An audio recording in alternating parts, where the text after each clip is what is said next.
자, 제가 하반기 경기는 상반기보다 더 나쁠 거다. 경제 회복은 거의 불가능하다라고 말씀을 드렸죠. 자, 그런데 KDI가 한국 경제 내수 회복세 안 보여. 경기 개선 다소 미약하다라고 표현을 했습니다. 이거는 국책연구원으로서 아주 조심스러운 경기 회복 기미가 없다라는 표현이라고 나는 보고 있어요. 자, 정부의 경기 인식은 KDI하고는 달리 희망적입니다. 자, 정부는 하반기 경제 방향을 발표하면서 수출 회복세가 유지되고 개선 흐름이 지속될 전망이다라고 이제 희망 섞인 목표를 갖다가 낙관하고 있는데, 물론 이것도 자기들끼리의 희망사항에 불과하죠. 그런데 KDI는 내수 회복세가 가시화되지 못하고 경기 개선세가 미약하다.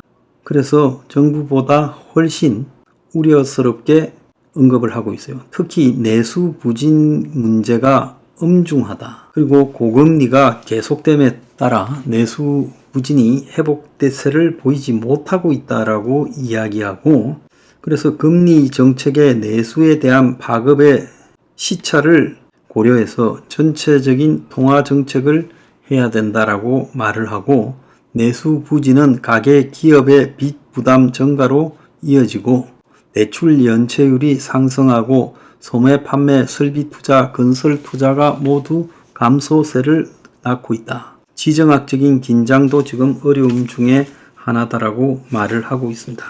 한마디로 KDI는 앞으로 경기 전망을 부정적으로 9개월 만에 언급을 했어요. 왜 9개월 만이냐? 작년 10월 달에 경기 부진이 완화되고 있다가 다시 경기 부진이 회복세를 보이지 않는다라고 말했습니다. 자, KDI가 굳이 이렇게 안 하더라도 지금 눈물도 빗물처럼 자영업자의 긴 내수 장마 해가지고 길어진 장마가 지금 7월달 내내 계속될 것 같아요.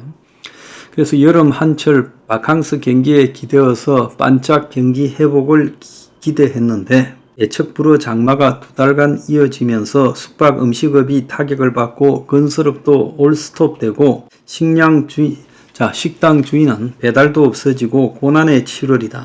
또 강수량이 지금 농산물을 비롯한 먹거리 물가에도 영향을 미치고 있다고 언급을 하고 있어요. 자, 지금 이 불황이 가장 상징하는 부분이 이 자동차하고 명품이라고 봅니다. 그런데 자동차가 외제차가 올해 판매가 급감한다.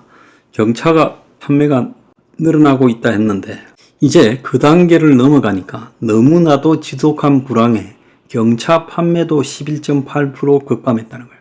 아마 대한민국 역사에서 불황에 경차 판매까지 급감한 것은 처음일 거라고 봅니다. 그래서 고금리 고물가 영향으로 소비 심리가 위축됐고, 그래서 국내 지금 차 브랜드가 전부 마이너스 성장이고 경차도 안 팔린다. 지금 그런 상황이 오고 있어요. 명품 시장에서 요즘 시시하는데 안 팔려서 난리가 났다는 거예요. 재고가 산더미처럼 주요 명품 브랜드들이 쌓여 있다는 거예요. 대부분 수십억 달러의 초과 재고를 안고 있다는 거예요. 그래서 루비통, 모에, 헤네시 그룹하고 캐링 그룹, 이게 이제 양대 산맥이에요. 루비통, 모에, 헤네시는 루비통으로 대변되는 주요 브랜드들이 그 밑에 쫙 있는데, 그럼 캐링은 뭐냐? 구찌, 입샘 노랑, 그 다음에 이 보석, 부세론, 보테가 베네타, 발렌시아가, 알렉산더 맥퀸, 이런 브랜드들이 이 캐링 그룹이에요. 그래서 양대 산맥인데 이 명품의 양대 산맥에서 지금 수조 원어치씩 재고가 쌓여 있고, 그래서 지난해 팔리지 않고 노후화되고 앞으로 팔릴 일이 없는 악성 재고를 이 루비통은 4조 8,200억, 이 캐링은 2조 2천억 갖고 있다는 거예요. 그래서 이 재고가 그 전에보다 9%, 15%씩 증가했다는 거예요. 지금까지는 이걸 소각을 했는데, 수천억 원씩 재고가 쌓이면 소각을 했는데, 자, 이제 명품을 소각하지 못하도록 지금 유럽에서 법률이 개편됐어요. 지금 소각도 막히고 처리할 방법이 없어서 골머리를 앓고 있다는 겁니다. 이 2008년 금융위기 이후에 세계에서 지금 최악의 시장 상황이 명품 시장에서 벌어지고 있다는 거예요. 그래서 명품 업체들이 지금 백화점에서 안 팔린 것들 다시 사들여서 지금 다 축적을 해두고 있다는 거예요. 자, 할인 판매도 할 수 없고, 그리고 소각도 할 수 없고, 골머리를 앓고 있다고 합니다. 요즘 보면 이 택시도 손님이 또 많이 줄었다는 거예요. 밤에 술 먹는 사람이 별로 없다는 겁니다. 그러니까 밤에 술 먹고 택시 타고 가면 제가 볼 때 한 20만 원은 깨질 거예요. 술 먹는데 택시 타는데. 그런데 요즘 이제 그 정도로 돈을 가지고 술 먹을 수 있는 사람도 별로 없다는 겁니다. 그러니까 사회에 이 여유 공간들이 점점 이렇게 소멸되고 있다는 게 느껴져요. 기업들은 법인카드 사용, 골프 치는 걸 통제하기 시작하고 골프 회원권을 팔고, 그리고 업무 추진비를 줄이고, 그리고 회식도 확실히 줄여버렸어요. 그래서 이제 기업 돈을 가지고 손님 만나고 골프 치고 놀러 가고 즐기고 하는 부분이 거의 이제 통제가 되어 가고 있습니다. 해외 출장을 갈 때 좋은 비즈니스 척을 1등석을 타고 가던 일도 거의 사라졌어요. 그래서 기업들이 지금 바짝 쪼이고 있죠. 자, 그러니까 사회적으로 접대라는 게 거의 소멸됐어요. 건설 경기도 마시가고, 또 제주도 정권가 같은 데도 지금 경기가 마시가서, 원래 정권회사가 건설회사에 돈 빌려줘야, 시행사에 돈 빌려줘야 거기서 술 먹고 노는 판이 열리는데, 그런 경기도 지금 여의도에서 사라져 버렸어요. 그래서 사회가 전체적으로 이 소비하는 활동이 거의 이제 완전히 축소되면서, 요즘 룸살롱이라고 하는 것은 아주 그냥 상류를 상대로 한 0.1% 정도의 한국 최고 부자들을 상대로 한 그런 멤버십 정도만 남아 있어요. 이제 누구를 데려가서 접대로 룸살롱에서 술 먹이는 거는 거의 없어지죠. 골프장도 지금 사람이 줄어들어 가지고 야난이라고 합니다.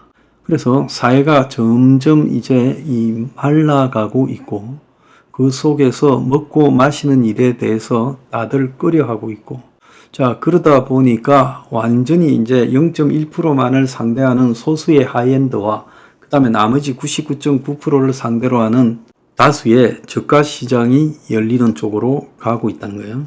자, 알리 테무와 함께 중국의 이 쉬인이라고 하는 이 온라인 이커머스 회사가 지금 성수동에 자기 브랜드로 팝업 스토어를 만들었대요. 그래서 각종 짝퉁 등을 이렇게 비스무리하게 만들어 가지고 아주 싸게 6,000원짜리, 7,000원짜리 티셔츠부터 시작을 해서 아주 싸게 지금 파는 팝업 스토어를 열었다고 합니다. 이런 게 열리는 사회적 배경이, 요즘 길에 지나가다가 제 젊은 사람들 옷차림을 보는데요. 그냥 중산층 이하의 젊은 사람들 옷차림이 대부분 검은색 티, 검은색 바지, 그것도 그냥 면으로 된 싼 거, 이런 걸 많이 입고 다녀요. 그래서 여름인데도 검은색 옷을 저렇게 입고 다니고, 안 그러면 회색 옷을 입고 다니고, 색깔 있는 옷이 별로 없어요. 이건 뭔가 하면 불황에 접어들 때 컬러가 사라집니다. 왜냐하면 색깔 있는 옷은 비싸죠. 그러니까 젊은 애들이 그냥 옷을 몇천 원, 그 다음에 1, 2만 원 주고 사서 입고 버리고 이런 식으로 가고 있다는 겁니다. 식당들이 겁도 없이 이 불황의 가격을 굉장히 올렸는데 인플레를 빙자했어요. 제가 볼 때 가격 올린 식당들이 다 망할 거라고 보고 있어요. 그래서 작년에 서울에 식당 6,000개가 망했다지 않습니까? 앞으로 식당의 가격이 이제 저가품 식당들만 일부 살아남고, 나머지 택도 아니게 비싸게 받는 식당들이 대부분 문을 닫게 될 거라고 보고 있습니다. 왜냐하면 사회가 그런 트렌드로 확연하게 가고 있어요. 그래서 지금 백화점이고 마트도 매출이 줄어서 야단이지 않습니까? 그래서 이 사회가 축소 사회로 가고 있는 징후가 완전히 보이고 있다는 겁니다. 1,000원짜리 빵 파는 데가 늘어나는 걸 한번 보세요.